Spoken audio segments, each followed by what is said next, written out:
Provisionally qualified অৰ্থ কি? বিভিন্নজনে বহুত কথা কৈ আছে। প্ৰকৃততে ইয়াৰ অৰ্থ কি জানো আহক।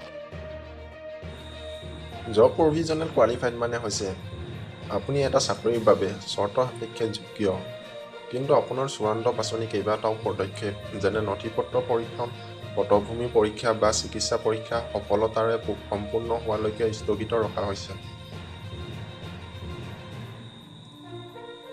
এইটো এটা অস্থায়ী মৰ্যাদা যিয়ে সূচায় যে আপুনি প্ৰাৰম্ভিক বাছনিৰ স্তৰসমূহ উত্তীৰ্ণ হৈছে, যদিও অফাৰটো চূড়ান্ত হ'বলৈ আপুনি সকলো প্ৰয়োজনীয়তা পূৰণ কৰিব লাগিব। সাময়িক যোগ্যতাৰ মূল দিশসমূহ: স্থগিত পৰীক্ষণ: নিয়োগকৰ্তাই এতিয়ালৈকে আপোনাৰ নথিপত্ৰ, পটভূমি বা যোগ্যতাৰ সকলো পৰীক্ষণ সম্পূৰ্ণ কৰা নাই। চৰ্ত সাপেক্ষ অফাৰ: চাকৰিৰ অফাৰটো চূড়ান্ত নহয় আৰু যদি আপুনি বাকী থকা প্ৰয়োজনীয়তাসমূহ পূৰণ কৰিবলৈ ব্যৰ্থ হয় তেন্তে ইয়াক প্ৰত্যাহাৰ কৰিব পৰা যায়।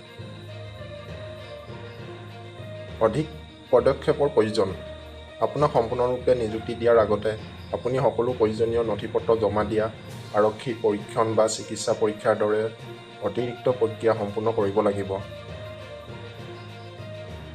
চূড়ান্ত সিদ্ধান্ত নহয়, ই সূচায় যে আপুনি সঠিক পথত আছে, কিন্তু আপোনাৰ নিযুক্তি এতিয়াও নিশ্চিত হোৱা নাই। তাৰ অৰ্থ এইটোৱে যে আপুনি য'ত পোষ্টিং কৰিবলৈ পাব আকৌ তাত আপোনাৰ ডকুমেণ্টছ ভেৰিফিকেশ্যন কৰিব। যদি আপোনাৰ ডকুমেণ্টছবোৰ কোনোবা কাৰণত বা কোনোবা বশতঃ ভুল প্ৰমাণিত হয় আকৌ আপুনি নিজৰ চাকৰিৰ পৰা অব্যাহতি দিব লাগিব।